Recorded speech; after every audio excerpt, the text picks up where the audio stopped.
Hello everybody and welcome to SSL's Odyssey, which is SSL's newest large format analog production console. It follows in a long line of earlier analog production consoles. Many people will be familiar with the SSL 4000 series consoles, and then following on from that, the 9000 console. And then in the early to mid 2000s, we launched Duality, which was a console designed to embrace the transition from tape recording into workstation recording. But the challenge with analog production is that the recall time for analog consoles becomes the slowest part of the production process if you're using an analog console for mixing. Hence, to a certain extent, the use of analog consoles for mixing has reduced somewhat, and quite a lot of the mixing is being done in the box or potentially as a bit of a hybrid production. But we saw with the possibility of combining the benefits of analog technology with digital control, we could bring mixing and the sort of creative workflow that goes along with using a mixing console into a production speed that was much more akin to working with a workstation. And that sort of thinking process, that technological evolution, led us to the work that we've sort of put under the umbrella of a thing called Future Analog, which is basically the ability to digitally control analog circuits and to be able to do that with precision and speed that using digital control of analog. So it feels analog, it sounds analog, but the speed that you get from the ability to recall and reset delivers a much faster workflow with that type of technology. You know, I have an SSL, I have a K, and I always said, man, this is the last console that I'll probably own. But this today just made me realize how my workflow could improve. And this is really crazy for me to even think about that, you know? Because the last thing I want to do is learn a new console, you know, going back to workflow. And I don't want to sound like this is going to change your life forever, but honestly, my workflow could change forever. And that to me is everything, you know. When you're working with an analog mixing console, one of the things that we believe you get from that interaction is you lay out the project you're working on across a number of physical controls and across a number of physical channels. And we think that that gives you some sort of mind mapping. It gives you the ability to put in your mind and in parallel physically on a surface particular channels, particular signals. So when you're making creative decisions, you can just reach out, touch, adjust, control. And that in some ways is one of the benefits that we believe that what I would describe as a discrete mixing control surface delivers to the production process. And digitally controlled analog bridges those two areas in that it delivers the latency-free simple interfacing to heritage products benefits that I've just covered, but equally it allows us to recall reset sessions, copy and recall presets, and just recall the whole configuration of the console in an instant. People expect that when they load a session from a workstation that what they saved is what comes back, and a digitally controlled analog console delivers those benefits as well. The thing that impressed me the most today at the first glance with the Odyssey is the flexibility. The sound is not even on the table, as in, of course it sounds great. It's the flexibility, is how programmable it is how quick it is to use as well. It's also the practicality. Say, on a situation like this, you might end up with a very for whatever reason, with a very important signal on the fader further away. And if you try to adjust the sound, you're out of the stereo image, for example. Whereas here, you've got the flexibility of bringing it in the the crucial area of the studio, and you can work on it from it and then move it out of the way. Also, all the banks you've got, it's probably the best combination I've ever seen. The visual feedbacks you get, you can change the meters, you can get meters everywhere, you can change the signal pathing whichever way you want it. What Niall showed me, that you could move literally everywhere else, it's mind-blowing, it's brilliant. And of course I would love one of these in the studio. Of course I would. I challenge you to find a person that wouldn't want one of these in the studio. So Odyssey has very much a traditional SSL analog inline channel structure. So there's a channel path and a monitor path. Each of those paths has a fader and a pan control, and each of those paths can route to the mix bus. There are 10 auxiliary buses, and those auxiliary buses can pick up signals from either the large fader path or the small fader path. They can pick them up pre-fader or post-fader. The console channel strip, the channel input, the mic input. The mic input is capable of switching between mic input levels and line input levels. That circuit's also got its own drive circuitry associated with it. So it allows you to introduce and to vary the harmonic content of the mic pre and the line level input. And that can be from completely clean to introducing second harmonic to third harmonic distortion. So you can introduce some additional character in that mic input. There is a 4-band equalizer in every channel. The 4-band equalizer very much uses the E and G series 4-band parametric bands that you might find in older SSL analog mixing consoles. Each channel has got dynamics processing in it. The dynamics processing encompasses an expander and a compressor circuit, and you can switch the expander between a full gate and a 2-to-1 expander circuitry. There are some other nice features in the dynamics section. So the sidechain is treated as a separate processing element that you can route from various parts of the channel signal path and or from the monitor path. So you can route the sidechain both within the same channel path or from the secondary monitor path in the channel strip. So you can introduce signals in the second path to process the dynamics that are in the main channel path, for example. So there's a lot of flexibility in the way that dynamics works. Another nice feature of the dynamics is that the ability to blend the compression circuitry. So you can introduce compression, but you can also then balance that against the clean circuit. So it gives you some sort of parallel processing within each channel. I initially felt very comfortable with it because as soon as I started turning the equalizer, I know that sound.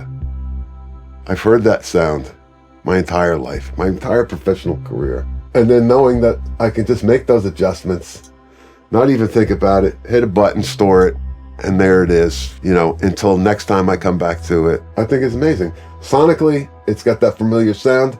You have the ability to change the equalizers from E-series equalizer to G-series equalizer. For those of you that like the G-series, I prefer it on keyboards, pianos, and stuff like that. I prefer the E-series equalizer on everything else. Don't be fooled just because you see it showing up on a screen that it's digital. This is an analog console, digitally controlled. Because when I keep doing this, I cannot believe that this is not a plugin. But it's not a plugin. It's an analog console. It's surreal. It really is. The channels are capable of being linked together for stereo operation, and when you do that, because we have this incredibly precise digital control of the analog circuits, you get really precise matching between stereo channels that you've linked together. And that matching includes the way that the dynamics is being processed. It also includes the EQ and the filter settings as well. There are 4 main mix buses, 16 track buses, 10 auxiliary buses, so there's a lot of ways of creating both submixes and parallel mixes.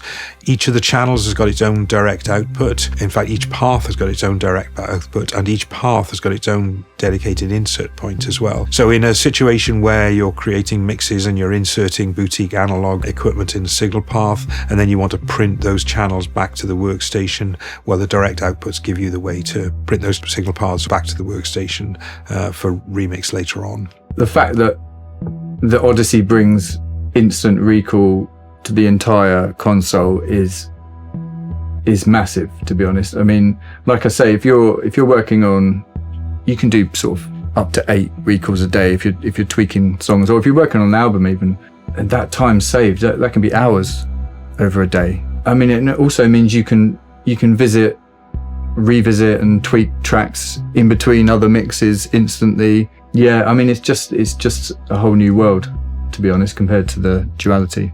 This console does things that I hadn't even thought of. It probably does things that nobody's thought of yet. It seems to be quite future-proof. Yeah, massively impressed, like quite blown away actually. And I genuinely never thought I would be replacing the Duality. But yeah, now we'll see. In common with older SSL consoles, the console has also got the concept of VCA control. So you can control from the center section any group of faders that you wish, and that includes the large faders and the small faders. So you can put together some quite sophisticated VCA mixes and just control all of that from the center of the console. In addition, the center of the console has got 16 additional stereo inputs that have got some interesting features, including the ability to control the width of those stereo images. So you can bring in a stereo mix or create a stereo submix and then add width to increase the stereo width of the signal you're looking at. You can also MS process those signals, and you can encode before an insert point. You can then process the mid and the side signals differently and then bring those signals back into the insert return and MS decode those signals back to left and right. So it gives you some incredibly powerful ways to process stereo submixes. Hearing everything about what this can do is just nuts. It's actually blowing my mind. It continues to blow my mind. And I know I'm only scraping the surface in terms of what I've heard so far, but all of the workflow that I've got as an existing precedent when it comes to the tracking side of things carries over one-to-one with this setup. And I feel like I barely need to think about certain things because it just kind of has that SSL language that carries over from, even from one generation to another. But the fact that I can continue that workflow when it comes to mixing and go from one session to another, one mix to another, one client to another, that is nuts. That's actually incredible. O-Control is another really exciting part of Odyssey. At its fundamental level, O-Control is the way that you can save and recall projects within the system. Within O-Control, the projects contain the snapshot system, and you can drive the snapshot system on the screen or you can drive it from the control surface. The other thing that O-Control delivers is the ability to do that offline, so you can recall projects, look at what the track listings were, look at the settings of the various tracks. If you were going to a brand new tracking session, the other thing you can do with O-Control is say, okay, let me just create what I think the track format's going to be in the channels. But you can also load presets, so you can sort of say, okay, well, I'm going to have a kick in and a kick out, and typically I'll probably be using this microphone, so I'll recall the preset that I normally use for that. So you can do quite a lot of pre-preparation for a session before you even arrive at the studio, and the ability, of course, if you've got a regular configuration that you normally work to, well, you just save that as your own sort of template project in O-Control, and you walk into any O-Series studio and you recall your template project and you're off to the races.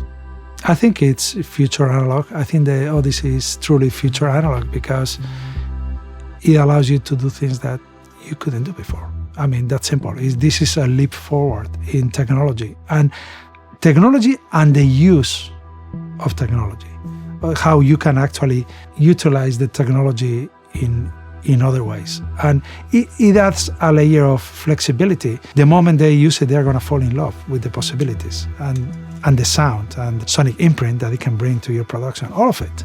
And as I say, one of the great things about this system and this technology is that, when the doors are closed and that session's gone away, the next time someone comes into the room, at the snap of a finger, at the press of a button, you've put that vibe back in the room, you've put that session back together. The sort of precision of the system and the recall makes all of that very feasible. But I think also just the way that this looks like a large format recording console, feels like a large format recording console, but just delivers some of these instantaneous change of mind, change of session benefits is a significantly important thing.